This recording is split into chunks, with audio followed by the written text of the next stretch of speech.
안녕하세요. 반갑습니다. 더불어민주당 여성당원 여러분. 오늘 마지막으로 제가 주제를 맡은 것은 차세대 AI 시대의 글로벌 여성 리더십입니다. 저는 그 의료정보학 박사학위를 받아서 무엇을 리더십의 주제를 삼을까 고민을 좀 해봤는데요. 헬스케어의 흐름과 미래를 주제로 여성 리더십을 발휘할 수 있지 않을까 싶어서 주제를 삼고 오늘 강의를 하고자 합니다. 저는 일렉마블스 대표로 있고요. 이름은 김화선입니다. 첫 번째 파워포인트부터 볼게요. 첫 번째 파워포인트는 병원에 처음 어떤 캠프 같은 개념의 기원이라고 보시면 되겠는데요. 수녀님들이 환자 옆에서 환자를 음식을 주거나 어떤 간호의 목적으로 접근하는 모습을 볼 수 있습니다.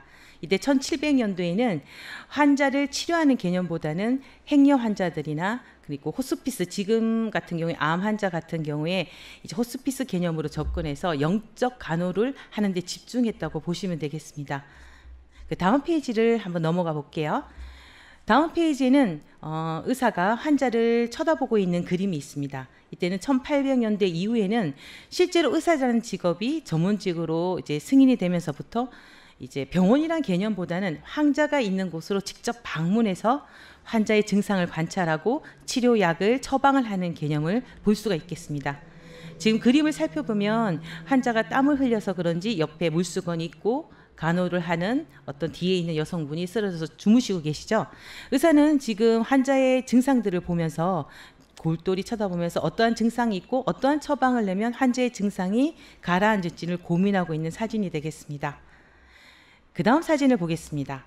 그 다음은 1900년대 넘어서면서부터 어떤 하드웨어적인 건물이 만들어지게 돼요. 그러면서 기존의 환자가 있던 곳에서 의사가 찾아가는 방식에서 탈피해서 건물이 지어져 있는 곳으로 환자들이 점점 찾아오게 됩니다. 이 사진을 보면 6분의 의사나 간호사분들이 모여 있는데 지금 수술실이에요. 수술실에서 감염을 예방하기 위해서 지금 손을 상반신 위로 올려 있는 그림이 보이실 겁니다. 이때부터는 이제 환자들이 병원으로 모이는 게 1900년부터 실시됐다고 보시면 되겠습니다. 그 다음 사진을 보겠습니다. 그러면 지금은 어떻게 되느냐에 대해서 이제 생각을 해볼 차례인데요. 지금은 어떤 컴퓨터와 예전에 있던 의학적인 것이 결합했다고 보시면 되겠습니다. 다음 사진을 보겠습니다. 컴퓨터와 의학이 결합하게 되니까 미래에는 어떤 가능성이 있을까 많이 궁금해지죠. 지금 그림 사진에 보면 의사의 얼굴은 다크서클로 굉장히 힘들어하는 모습이 보이고 환자는 옆에서 신문을 꺼내 들면서 굉장히 의사한테 화를 내고 있습니다. 이러한 것들이 향후에는 점점 더 많아질 거고 실제로는 지금도 병원 곳곳에서 의사 사무실 아니면 간호사 있는 입원 병동에서 굉장히 많이 일어나고 있는 상황이죠. 이런 것들은 무엇 때문에 발생하느냐? 정보의 양이 굉장히 급속도로 많아지고 또 환자분들에 있어서는 다양한 뉴스 미디어나 뭐 매체들로 인해서 정보를 정확하게 취득할 수 있을 뿐이 아니라 예전에 몰랐던 어떤 정보들도 신문이나 라디오로부터 질 좋은 양을 바로 접근할 수 있다는 게 문제점이 발생하게 되겠습니다. 지금 이 밑에 사진에 보면 뭐라고 되어 있냐면 의사 양반, 나 당신의 의견에 동의할 수 없어요. 나는 당신이 제안하는 것보다 더 많은 정보를 가지고 있고 더 좋은 약을 알고 있는데 그것을 처방해 주세요 하고 얘기하고 있는 것이겠죠. 저도 요새 코로나 때문에 병원에 자주 방문해 보지만 보통 예전과는 달리 보호자들이나 환자분들이 의사나 간호사들한테 요구하는 사항이 굉장히 많아졌습니다. 그러나 이제 그런 것들을 적절하게 제공하지 못할 경우에는 분쟁의 소지도 많아지고 있는 것들이 현재 또 미래에 발생할 수 있는 여러 사건들이 될 수 있겠습니다. 다음 사진을 보겠습니다. 아까 1900년대까지 사진을 봤는데요. 이건 2000년대 사진이에요. 2000년대는 아까 앞에서 얘기했던 것처럼 컴퓨터와 결합하게 되면서 병원의 내부 환경들이 상당히 많은 변화를 거치게 됩니다.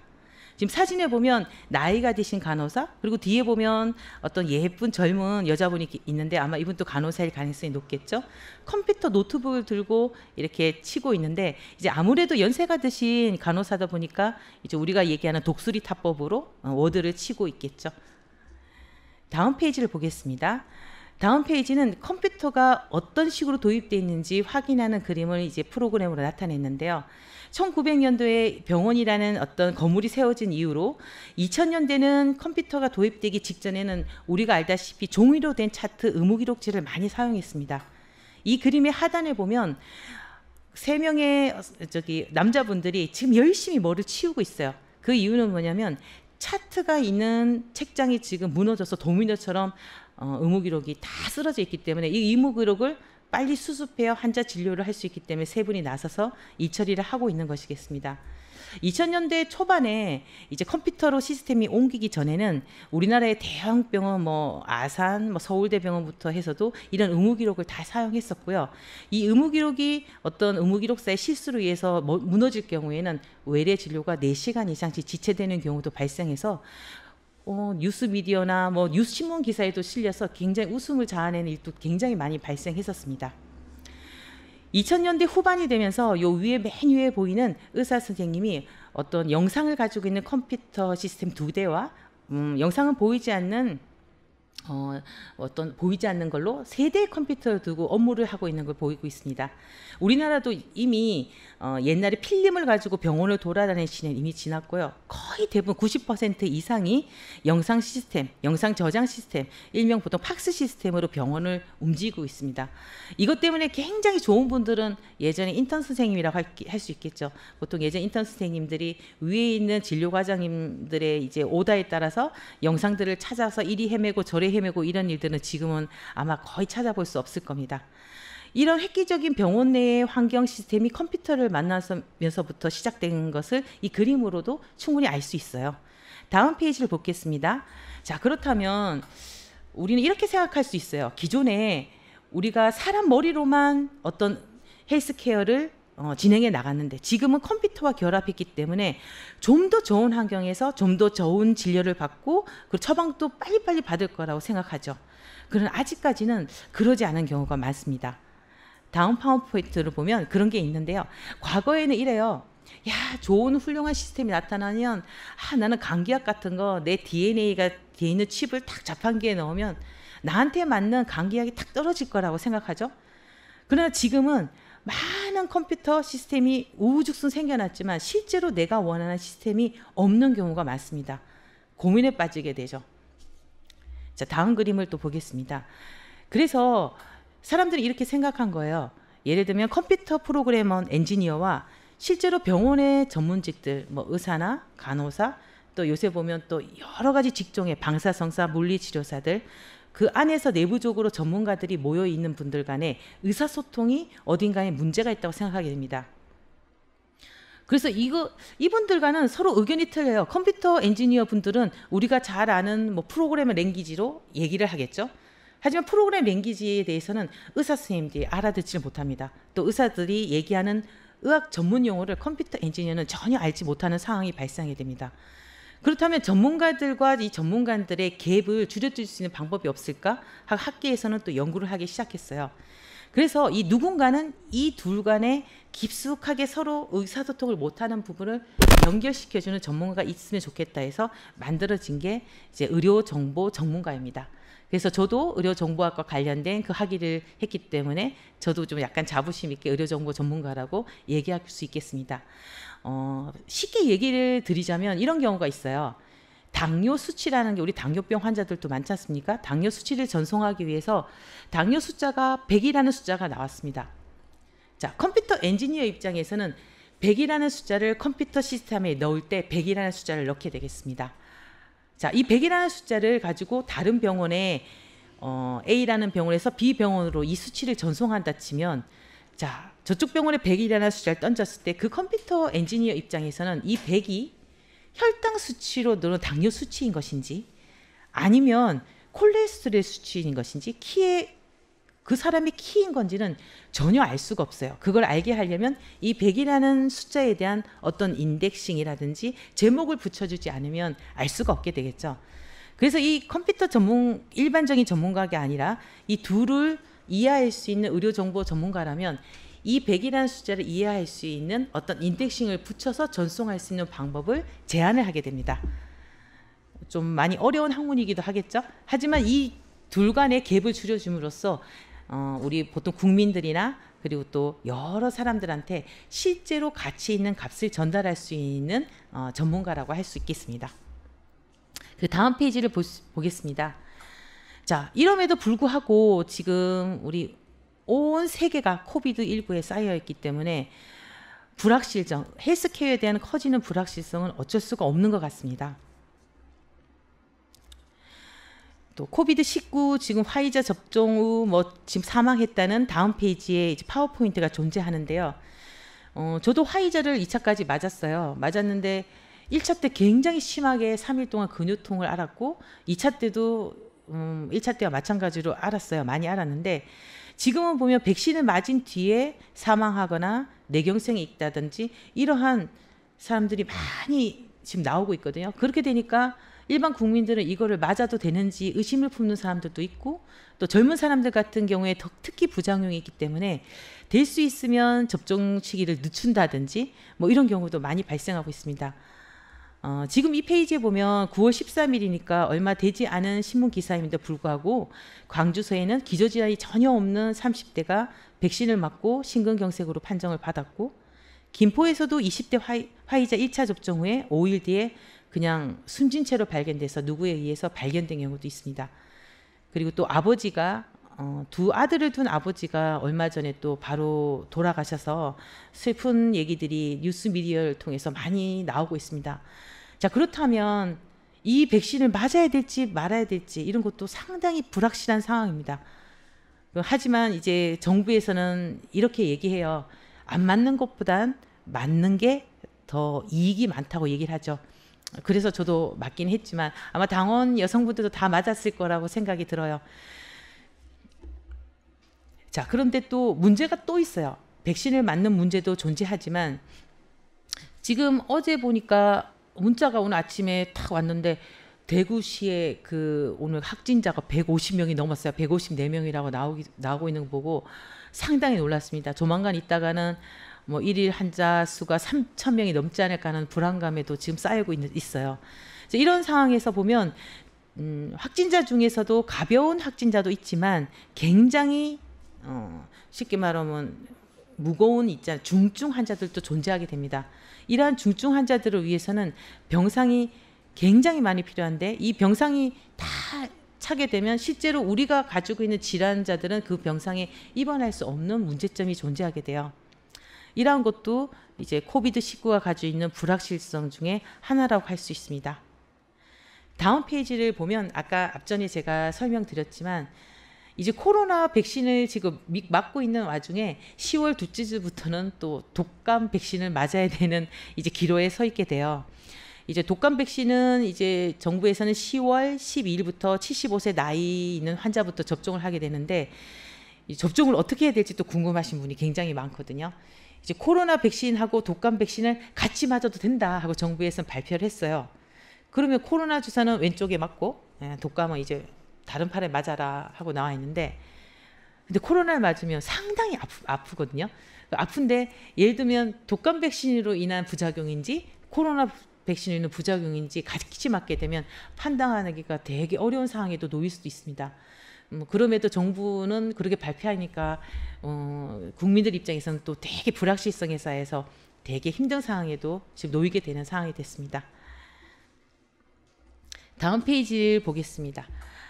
다음 페이지는 제가 이제 당원들 여러분들한테 헬스케어에 대해서 이제 좀 재미난 거를 한번 보여주고자 이제 서치를 해봤어요. 서치를 해봤더니 이제 벤처 캐피털 기업 락헬스라고 2018년도 보고서에서 앞으로 향후에 헬스케어에서 AI 인공지능을 결합한 유망한 게 무엇일까 보니까 10가지의 테마가 있었습니다.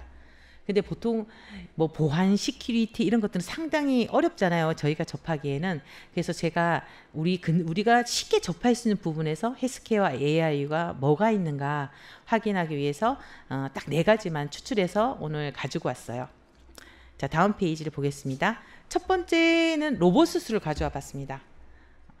지금 서울대학교 병원에서 로봇 수술을 하고 있는 장면을 이제 캡처를 했는데 보통 다빈치라는 어떤 이제 로봇을 가지고 하고 있어요.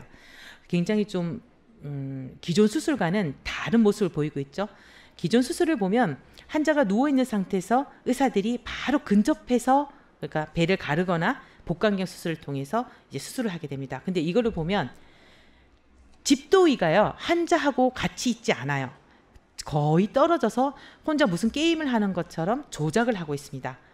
보면은 이게 수술을 하는 거야? 아니면 뭐 앉아서 무슨 오락하는 거야? 이렇게 볼 수 있는데 이게 바로 로봇 기술을 이용해서 이제 수술을 하고 장면이죠. 자, 최첨단 기술이 AI와 결합을 해서 로봇 수술을 하는 장면이 있는데 로봇 수술을 함에도 불구하고 어떤 부작용도 있을 수 있어요. 지금 여러분도 아시는 다음 페이지를 보면 여러분도 아시는 유명한 배우가 나옵니다. 박주아 씨죠. 박주아 씨가 이제 지금 고인이 돼서 저희 곁에 없는데요. 2011년도에 이분이 신우한 판정을 받고 그리고 사망을 했어요. 사망한 이유는 로봇 수술을 하면서 수술 때문에 수술을 하는 도중에 십이지장을 건드려서 파열됨으로 인해서 돌아가신 걸로 돼 있습니다. 그 이후로 아마 법적 소송까지 가가지고 뭐 어떻게 됐을 것 같은데 뭐든지 신기술이 나오면 그걸 익히는 의료진의 입장에서는 굉장히 처음 낯선 환경에서 수술을 하게 되기 때문에 이제 어떤 사고도 발생할 수가 있게 마련이죠. 그래서 우리가 믿는 신기술에 의해서 우리가 피해를 볼 수 있다는 것도 나타날 수 있습니다. 다음 페이지를 보겠습니다. 기타 사례는 이제 수술을 하게 되면 여러분들도 이제 아시겠지만 출혈을 막기 위해서 전기로 지져버릴 수도 있고요. 출혈을 막기 위해서 꺼즈를 댈 수도 있어요. 옆에 이제 사진을 보면 다양한 꺼즈들이 있는데 어떤 25세 남자가 수술을 마치고 나서 배를 닫았겠죠. 단 이후에도 배에 계속 무슨 이물질이 있는 것처럼 느낌이 안 좋았어요. 그래서 병원을 찾아갔죠. 병원을 찾아가니까 의사분이 그냥 신경성인 것 같다. 이거는 원래 약간 수술하고 나면 그럴 수도 있다. 그렇게 말을 했기 때문에 돌아갔어요. 그리고 또 감기에 걸려서 내과를 찾으면서 이제 내과에서 수액을 맞고 가만히 있는 동안에 수액을 맞게 되면 소변이 많이 마렵잖아요. 방광이 가득 차고 배가 더 불룩해진 거예요.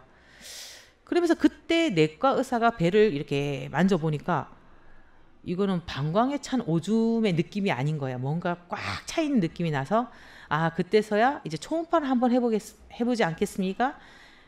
그래서 또 해가지고 초음파를 했더니 검사상 종양 같은 게 있다고 이렇게 돼 있는 거예요. 그래서 종양이니까 큰 병원으로 가라. 그래서 큰 병원에 갔더니 염증성 종양이 있다. 그래서 이제 수술을 해야 된대서 배를 싹 갈랐더니 그 배 안에 이제 기존에 예전에 수술을 했을 때 있던 꺼즈가 이제 염증을 발생시켜 가지고 꺼즈하고 같이 꼭 나온 게 있었던 거예요. 사실 이런 것들도 이제 AI 기술에 의해서 환자 배를 스캔했다면 예방이 가능한 것들이 되겠죠. 근데 이런 경우가 좀 상당히 많이 있었어요. 저도 2000년대쯤에 어떤 흉부외과 수술에 심장 수술을 한 아기가 있었는데 모 병원에서 수술을 하다가 이제 수술할 때 이제 켈리라고 탁탁 찝는 게 있어요. 그거를 이제 아기 몸속에 놓고 나와서 이제 가슴 사진을 찍고 나니까 거기에서 다시 수술을 들어갔던 경우도 있었죠. 아마 지금쯤은 이런 AI 기술로 인해 가지고 거의 없는 의료 사고 중에 하나라고 볼 수 있겠습니다. 다음 페이지를 보겠습니다. 첫 번째 로봇 기술에 대해서 설명했다면 두 번째는 AI가 결합된 가상 간호사라고 할 수 있습니다. 이제 간호사도 이제 AI 하면서 그림에 보면 로봇이 이제 간호사 모자를 쓰고 있죠. 요새 보면 좀 병원에서 간호사가 모자른다고 허드르고 있는데 그 이유는 아마 간호사라는 업종도 의사결정이나 진단 과정에 참여하는 데 있어 매우 상당히 어려움을 겪고 있기 때문이라고 봐요. 그래서 이런 것들도 이 그림에 보면 의사한테 보고해야 될 어떤 항목들을 AI 간호사가 탁 추려서 주는 것들이죠. 예를 들면 해열제를 투여한다든지 수분 섭취를 해야 된다든지 그리고 수액을 줘서 환자의 몸을 그러니까 하이드레이션 수분을 많이 격려시켜 준다든지 그 다음에 혈액에 어떤 문제가 있는지 배양 검사를 해야 된다는 것들을 AI 간호사가 간호사한테 바로 알려주는 것들입니다. 그러면서 이 수행을 하고 나서 어떤 평가의 측면에 있어서도 간호사한테 알려줌으로써 간호사가 업무하는 데 있어서 편하게 할 수 있도록 하는 것들이 이제 획기적인 AI 기술이라고도 할 수 있겠습니다. 다음 그림을 보이겠습니다. 자, 다음 그림을 보면 AI 진단인데 사실 의사 입장에서 가장 힘들고 어려운 게 진단이라고 할 수 있겠어요. 보통 대부분이 응급실을 방문했을 때, 첫 방문했을 때 환자가 얘기하는 증상, 예를 들면 배가 아프고요, 어디가 아프고, 어제는 열이 났고요, 이러한 문진을 통해서 환자의 진단을 내릴 수 있는 불확실성은 50% 반반이라고 하더라고요. 반은 맞을 수 있고 반은 틀릴 수가 있어요.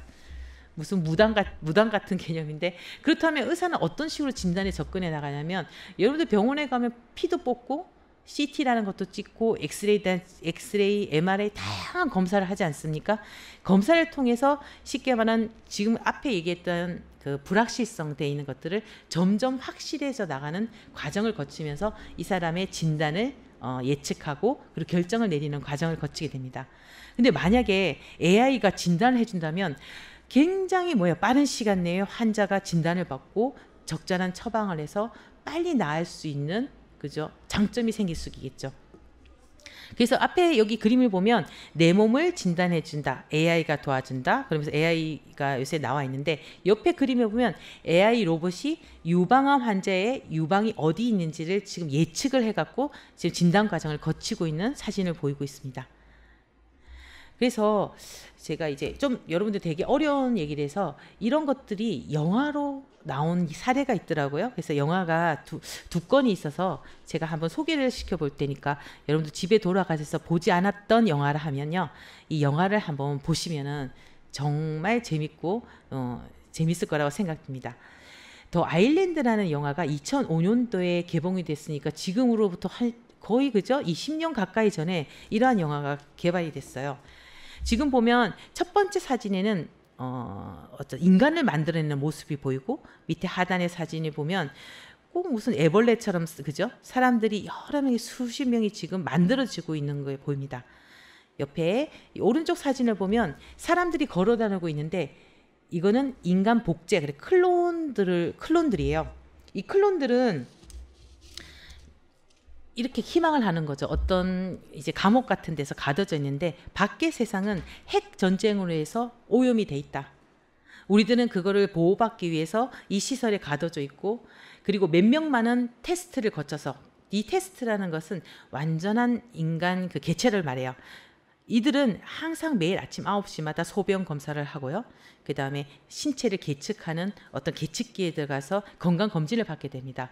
자기가 우수한 인간 개체로 승인이 되면 언젠가는 우리가 원하는, 그러니까 희망에 찬 섬으로 간다고 해갖고 한 2주마다 한 번씩 10몇 명을 뽑아서 보내게 돼요. 여기 엘리베이터 있는 것처럼 여기 보이는 게 그것들입니다. 자, 실제로는 근데 나중에 알게 되면 상당히 끔찍한 얘기인데요. 사실은 굉장히 부유층들이 자기가 암이나 고칠 수 없는 질병에 도달하면 자기가 가진 DNA를 복제해서 클론을 생성하고 이 클론을 통해서 장기 이식을 받게 되는 하나의 시스템이었어요. 쉽게 얘기하면 여기 들어있는 것들은 인간으로 대접받지 않고 하나의 복제 상품으로 이제 대우받고 끝내 이 엘리베이터를 타고 아주 좋은 나라로 가는 것이 아니라 죽음의 나라로, 그러니까 자기 신체 장기를 이제 찢어서, 그죠, 다른 사람한테 줘야 되기 때문에 실제로는 이거를 그죠, 타게 되면 죽게 되는 이제 것을 알게 되죠. 여기서 두 주인공은 이거를 알게 되고 실제로는 이거를 파괴시켜서 인간의 존엄성을 찾게 되는 영화가 이 끝이었어요. 상당히 저는 또 놀라웠고 감명 깊었습니다. 2005년도에 이제 이게 만들어진 영화임에도 불구하고 배경이 2019년도의 배경이었으니까 지금 2021년이라면 아마 이때 2005년도에 만들 때는 이러한 게 현실이 될 거라고 아마 생각했고 만들었었던 것 같습니다. 다음 페이지에 또 다른 영화를 소개해 드릴게요. 이거는 엘리시움이라는 영화인데요. 이거는 2013년에 개발돼서 이제 상영된 영화인데 이것도 상당히 재미있는 영화였어요. 여기 사진에 보면 이상한 여자 그림이 있는데요. 이게 통같이 생겼죠. 이 통은 이제 열고 들어가면 진단을 합니다. AI 진단으로 어디가 문제가 있는지 이 기계 자체가 분석을 다 하고요. 여기까지 끝났으면 진짜 그렇구나 하고 생각했을 텐데 스캔하는 것 동시에 대부분의 질병을 얘가 또 다 고쳐줍니다. 자, 이 엘리시움은 어떤 빈익빈 부익부를 이제 완전히 극단화시켜요. 완전히 그러니까 못 사는 사람들은 그러니까 땅바닥에 밑에 지하에 살고 잘 사는 사람들은 어떤 큰 공간에서 아주 좋은 혜택을 누리면서 이 엘리시움에 나오는 AI 진단 및 치료 기기를 사용할 수 있는 혜택을 누리게 됩니다.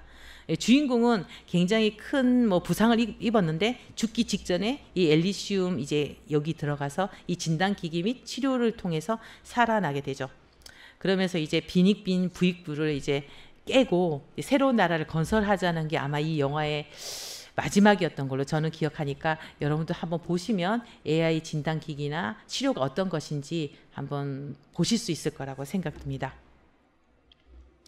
자, 그런데 이렇게 AI 의료기기가 개발이 되고 있는데 허가는 36건, 그러니까 작년의 기준이에요. 작년 36건이 됐지만 사실은 권보 적용은 하나도 없습니다. 사실 앞서서 본 영화들도 보면 빈익빈 부익부에 따라서 혜택이 갈라져요. 잘 사는 사람들은 자기의 돈을 투자를 해서 그러니까 훌륭한 회사에 자기 DNA를 복제해서 클론을 만들어서 그 클론을 통해서 장기를 이식받을 수 있거나, 그리고 엘리시움이라는 굉장히 좋은 환경에서 자기의 뭐 질병을 치료할 수 있는 여건에 들어가지만 못 사는 사람들은 그냥 자기 질병에 순응하면서 죽어나가는 것들이죠. 그래서 이런 것도 정책적으로 미리 준비되지 않으면 AI 헬스케어 혜택은 누구에게도 갈 수가 없다고 저는 보겠습니다. 자, 다음 페이지를 넘어가겠습니다. 이게 아마 세 번째 이슈일 거예요. 세 번째 이슈는 임상시험입니다. 자, AI가 헬스케어 결합해서 우리 첫 번째는 뭐 간호사 이런 것들도 봤고 앞에 AI 진단도 봤었는데, 임상시험은 지금 나타나고 있는 코로나하고도 가장 연관이 되는 거겠죠. 자, 코로나19가 19라는 거는 2019년도에 발생했기 때문에 19라는 이름이 붙었는데요. 2019년도에 문제가 생겨서 지금 백신을 맞고 있다는 거는 상당한 우리 세계적인 있잖아요. 머리가 좋은 분들이 열심히 노력하지 않으면 백신을 맞을 수가 없었을 겁니다. 굉장히 발빠르게 임상시험을 해서 쉽게 말해 백신을 개발해낸 건데 아직 우리나라는 지금 임상시험 이상에서 계속 실패해서 지금 우리나라 백신을 못 맞고 있죠. 사실은 3상까지 수백 명의 사람들이 임상시험에 참여해서 좋은 결과가 나와야 저희가 우리나라 백신도 맞을 수 있는데 저희가 그렇지 못하기 때문에 지금 미국이나 영국이나 우리 아다시피 아스트라제네카, 파이자, 다양한 모더나라든지 이런 약을 외국 거를 맞고 있죠. 자, 임상시험이 실제적으로 이게 AI가 된다면 우리가 쉽게 얘기하면 마루타, 인간 실험을 통해서 많은 부작용을 경험하면서 임상시험을 하지 않아도 되는 굉장히 좋은 이점이 있습니다. 보통 임상시험은 이 그림에서와 같이 시험자, 그러니까 시험을 하는 책임자가 있고요. 임상시험 대상자, 우리가 얘기하는 마루타죠. 시험 대상자가 있고, 이거를 지속적으로 모니터링하는 모니터링 대상자가 있어야 이게 완벽하게 이루어질 수 있습니다. 다음 그림을 보겠습니다.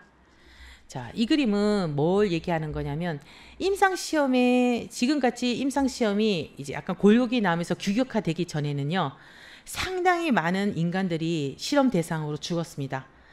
지금 이 사진에 보면 목을 매달아서 지금 사형시킨 것 같은 그림이 보이죠? 이거는 누렌베르그 코드라고 1947. 이게 뭐냐면 나치 시대에 그 2차 세계 말이죠. 나치 통치하에 있을 때 그 수감자들에게 비인간적 절차로 연구를 수행한 의사들에 대한 재판이 실시됐고, 실제로 재판이 하면서 여기 목매다른 사람 중에 그 의사, 간호사들이 처벌돼서 이제 쉽게 말하면 재판을 마치고 나서 처벌되는 장면이 있습니다. 사실은 이 재판이 완성되고 나서 헬싱키 선언 등 그리고 연구 윤리에 대한 지침이 토대가 마련되게 되겠습니다. 다음 페이지 보겠습니다. 사례를 좀 더 구체적으로 보면요, 여기 독일군 장교가 한 명 있는데 이 그림에 이 사람이 의사예요. 의사인데 요제프 맹겔레라고 맹겔레로 유명한 의사분입니다. 이 사람은 우리 유명한 아우슈비츠 그 수용소에서 이 사람이 이 인간 실험을 주도를 하면서 사람들을 수백 명을 많이 죽였었죠. 이 사람은 또 실험을 하면서 인종에 따른 턱의 구조 차이를 박사학위를 받은 의사 출신의 사람입니다. 지금 같으면 엄두도 못 낼 학위를 이제 받게 되는 것들이죠. 인체 실험을 통해서 받게 됐는데요. 이분은 별명이 죽음의 천사로 해갖고 인간 자체를 실험으로 대상으로 했는데 주로 즐겼던 실험들이 요 밑에 하단에 그림에 보이는 것처럼 쌍둥이 실험들을 굉장히 많이 했어요. 휠체어에 타고 있는 두 여자분은요. 원래 있던 그게 아니고 유전자 조작을 통해서 그러니까 기형아로 태어난 쌍둥이 자매들이고요. 그리고 여기 보면 그러니까 몸이 붙은 분들이죠. 샴 쌍둥이 같은 경우에도 어떤 실험을 했냐면 한 명의 쌍둥이한테 이렇게 고통을 주는 거죠. 바늘로 계속 찌르는 거예요. 찌르면 여기 옆에 있는 이렇게 연결돼 있으니까 옆에 있는 샴 쌍둥이도 통증을 느끼는지 이런 실험을 한다든지 그러니까 그거보다 더 잔인한 실험들을 많이 자행했지만 이런 실험을 통해서 쉽게 말하면 논문을 쓰고 그리고 약도 개발하고 했던 거죠. 또 이 외에도 이제 부적절한 사건이 있는데요. 이 사건은 여기 보면 사진에 보면 이 다음 사진입니다. 사진에 보면 흑인들이 이렇게 계속 있으면서 간호사한테 무슨 주사를 맞는 것 같은 느낌이 보이죠? 요거는 예전에 이거는 터스키 스타디라고 23년부터 1972년까지 4년인데요. 우리는 앞에 사진에 보면 독일에서 일어난 나치 시대에 있던 문제였다면 이거는 선진국은 미국에서 일어났던 일입니다. 미국 공공보건 서비스가 이 23년부터 72년 동안이면 굉장히 수십 년 동안간에 어떤 일을 했냐면요. 연구 시험 대상자 중에 가난하고 교육받지 못한 미국 내의 아프리카계 소작인데 흑인들만 대상으로 해서요. 매독에 대해서 치료를 하지 않았어요. 실제로는 매독 치료를 한다고 이 사람들을 다 불러서 뭐 주사를 놓는데요. 매독 치료제가 아니고 비타민을 놓는다든지 그냥 식염수를 놓는다든지 아무 관련 없는 주사를 놓고 이 사람들이 어떻게 죽는지에 대해서 보고서를 작성하는 연구비를 받고 보고서를 작성한 게 이 사건이었습니다. 그래서 이게 나중에 들통이 나게 되죠. 들통이 나서 관련자도 처벌도 받게 되고 그런 상황이 발생했는데요. 이로 인해서 벨몬트 보고서가 작성되고 1974년대는 미국에서 국가연구법에서 인간을 대상으로 실험할 때는 어떤 규칙을 지켜야 한다는 국가연구법이 통과되는 촉매 역할을 한 굉장히 유명한 사건이기도 합니다. 자, 이거는 앞에는 뭐 외국 사례를 봤는데요. 우리나라에도 이러한 사례가 있어요. 이걸 보면 저희 이제 더불어민주당에서 굉장히 그죠? 우리 국회의원 기동민 의원님이 했던 역할인데요. 굉장히 좋은 역할을 하셨어요. 안국약품이 거의 20년 동안 1918년 전 그러니까 2000년대 초반부터 18년까지 불법 인상시험을 통해서 한 사람한테 수십 차례 막 체열을 통해서 불법적인 인상시험을 한 거를 밝혀냈었습니다. 근데 검찰은 이걸 가지고 뭐 굉장히 1년 반, 2년씩 끌면서 수사를 했는데 아마 이거는 거의 올해 거의 해결이 된 걸로 알고 있어요. 해결이 돼서 아마 이름도 구속이 되고 징역도 구형이 3년이 나갔고 아마 결심 공판이 이번 8월에 났었고 아마 조만간 그죠? 선고가 날 걸로 보는데 사실 이러한 것도 우리 여성 리더들이 확실히 알고 정책 수립까지 이어지는 대책이 마련합니다. 대책이 있어야 되지 않을까 생각됩니다.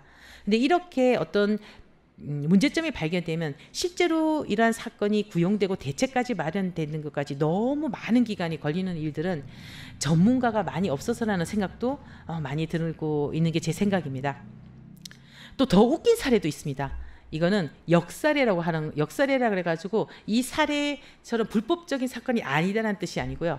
아까 앞에 것처럼 다음 페이지에 보면 임상시험하지 않고 한 행위들이 있는 겁니다. 원래는 임상시험을 하는 것들은 굉장히 좋은 연구라고 각광을 받아요. 아까 맹겔라처럼 임상시험을 엉터리를 하더라도 사람을 통해서 실험한 결과들은 굉장히 우수하다고 보기 때문에 이런 것들은 논문에서 굉장히 우수한 점수를 받고 그리고 국가에서 연구비도 많이 타게 됩니다. 그런데 우리 지금 대구에서 일어난 일이에요. 지금 경북대학교에서는 어떤 교수가 임상시험을 안 했는데도 임상시험을 했다고 거짓말을 쳐서 여러 논문들을 작성을 해요. 그래서 이런 것들은 또 경북대학교는 이런 사실들을 은폐를 하고 3년 전에 문제가 없었다고 뭐 아무 문제 없었다고 하죠. 근데 3년 만에 교육부에서는 이거를 재조사해서 연구 부정이라고 판정을 했었습니다. 자, 이런 것들도 여성 정책 쪽에서 관심을 둬야 될 부분 뭐냐면 이러한 것들이 임상시험 결과가 잘못되면 오로지 이런 건 국민들한테 손상을 가져오게 됩니다. 그래서 반드시 이런 부실조사나 이런 것들은 뭐 요번에 10월 달에 뭐 국감도 있지 않습니까? 경북대 국감에서 다뤄야 할 정도로 심각한 문제일 거라고 저는 생각합니다. 자, 그러면 현실에서 해야 할 일들은 너무나 많습니다. 이거 마지막 주제 제가 테마로 이제 여러분들 던질 과제가 되겠어요. 저도 이거에 대해서 많이 고민해 볼 테니까 여성 당원 여러분들도 고민을 하고 저한테도 연락을 주셔서 제가 좋은 해결책을 찾을 수 있도록 도와주시면 너무 감사하겠습니다. 다음 페이지 그림을 보면 아까 이 강좌에서 김미경 선생님께서 얘기를 했었는데요. 원격 의료. 저는 헬스케어 전문가다 보니까 원격 의료 어떻게? 우리 곁에 원격 의료가 다가는 왔어요. 전문가들은 신기술 지금 도입 관점이 아니라 환자 편의 입장에서 봐야 되기 때문에 원격 의료를 바로 도입해야 된다고 얘기하고 있습니다. 우리나라의 IT 기술은 세계적으로 그죠? 유명하고 기술도 많이 올라와 있지만 지금 뭐가 문제냐면 법적인 걸림돌 때문에 확산되지 못하고 있는 시점에 있어요. 지금 아까 뭐 이광자에서 얘기했지만 중국에는 이미 원격 의료가 다 돼서 그런 기술들이 전반적으로 그죠? 환자들한테 도움을 주고 있는데 어떠한 이권적 다툼 때문에 이 원격 의료가 멈춰져 있다는 것은 우리 환자의 입장에서 지금 코로나 시대에 봤을 때 비대면으로 어떤 진료 같은 것이 안 되고 있다는 건 참으로 안타까운 일이기도 합니다. 이 사진을 보면 5명의 전문가들이 대한의료정보학회 올해예요. 지난 9일 가을 학회에서 열렸을 때 신종 바이러스 감염증의 이 사태가 원격으로 흐름이 앞으로 계속될 거기 때문에 반드시 필요하다고 지금 서로 토론하는 과정을 캡처해 놓은 것들입니다. 다음 페이지 보겠습니다. 자, 원격 의료는 지금 발목 잡기가 20년이니까 지금 80년 후반 거의 90년대부터 원격 의료 기술들은 개발돼 있지만 지금 써먹지 못하고 곳곳에서 시범 사업에서 멈추고 있는 게 지금 현실입니다. 이런 것들도 여성 당원들이 정책적으로 어떻게 풀어나갈까 한번 걱정해 주셨으면 좋겠습니다. 두 번째 또 정책적으로 관심을 가져야 될 부분이요. 의료인의 자살 문제들입니다.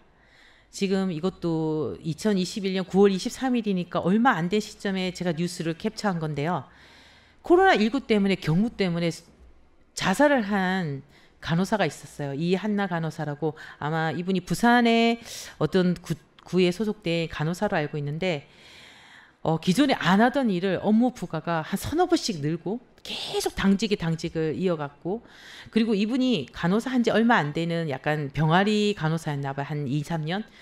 근데 자기한테 쏟아지는 이러한 경무와 책임감 또 공무원으로서 책임감 때문에 너무 어려움이 많아서 참다가 이제 자살을 한 것들이죠. 그래서 얼마 전에 이분은 이제 공무상 이제 자살을 했지만 순직으로 인정되었다는 것이 대한간호협회를 통해서 이제 뉴스에 나온 것들을 제가 캡처해 봤어요. 자, 다음 페이지 보겠습니다. 자, 간호사에 대한 얘기인데요. 이제 제 간호사의 얘기를 두 번째로 좀 많이 다루는 이유는 지금 여성 당원들이기 때문에 간호사들도 여성이 대부분입니다. 여성이 대부분이 직종에서 여성들이 지금 많은 그러니까 부당한 대우를 받고 있다는 것을 알리고자 제가 정책적으로 어떤 걸 마련하면 좋을까 하고 여러분들한테 한번 던져보는 것들이에요. 자, 이것도 이번 3월 달에 일어난 일인데요. 간호사 태움 문화가 그러니까 태운다는 거는 제가 될 때까지 태운다니까 얼마나 많이 태우겠어요, 그죠? 이제 근본적 원인은 무언지 이런 것도 또 분석하면서 많은 것을 뭐 제안을 하지만 사실 실제로 병원 현장에서는 해결되지가 않아요. 그 이유는 첫 번째 간호사가 없어요. 그러니까 서울 쪽이나 뭐 빅5나 대우가 좋은 병원에는 간호사의 쏠림 현상이 있는 반면에 지방 우리 대구 쪽만 하더라도 사실은 약간 뭐 큰 대학병원 약간 밑으로 떨어지기만 해도 간호사를 찾아볼 수가 없습니다. 자, 그러다 보니까 적은 간호사가 환자를 이제 케어를 하고 많은 일을 하다 보니까 서로 신경이 날카로워지고 뭐 이런 방면에서 태움 문화가 계속 반복되는 것으로 보고 있어요. 여기는 어떤 거였냐면 전염병 환자가 가래를 뱉은 통을 던지기도 하고 그리고 환자가 있는 앞에서 벌을 주면서 뭐 그죠? 물 들고 있다든지 하는 것도 있고 이런 이제 서로 선후배 관계가 있는 간호사들이 이 선배가 이렇게 태움 문화를 했던 선배가 또 간호학과 교수에 임용되는 사건이 발생해서 이런 것들이 과연 올바른 건지 그러면서 이것도 신문 기사에 실려 나왔죠. 이 당한 이제 간호사들이 글을 올리고 나서는 상당히 분노 여론 또 들끓었고요. 이들 해당 교수에 대해서 임용 취소를 하라는 뭐 국민청원 신문고에 올려가지고 상당히 논란이 됐던 사건이기도 합니다. 다음 페이지 보겠습니다. 대구시 이제 그게 나오는데요. 우리가 작년에 코로나가 그죠, 대구가 먼저 발생하면서 그죠, 어떤 교회에 의해서 굉장히 전국적으로 우리 대구가 욕을 많이 얻어 먹었습니다. 자, 그렇지만 지금은 그죠, 많이 극복하고 대구 시민들이 지금 슬기롭게 그죠, 잘 헤쳐나가고 있는데, 이 사진에 보면 이게 대구 있죠, 다 동산 쪽에 있는 간호사분들이에요. 너무 힘들어서 쓰러져 있고, 옆에 보면 어떤 1인 시위를 하고 있는데, 대구시에서 재난지원금 어디다 쓰고 의료진 보상 안 해주고 피켓팅을 하고 있죠.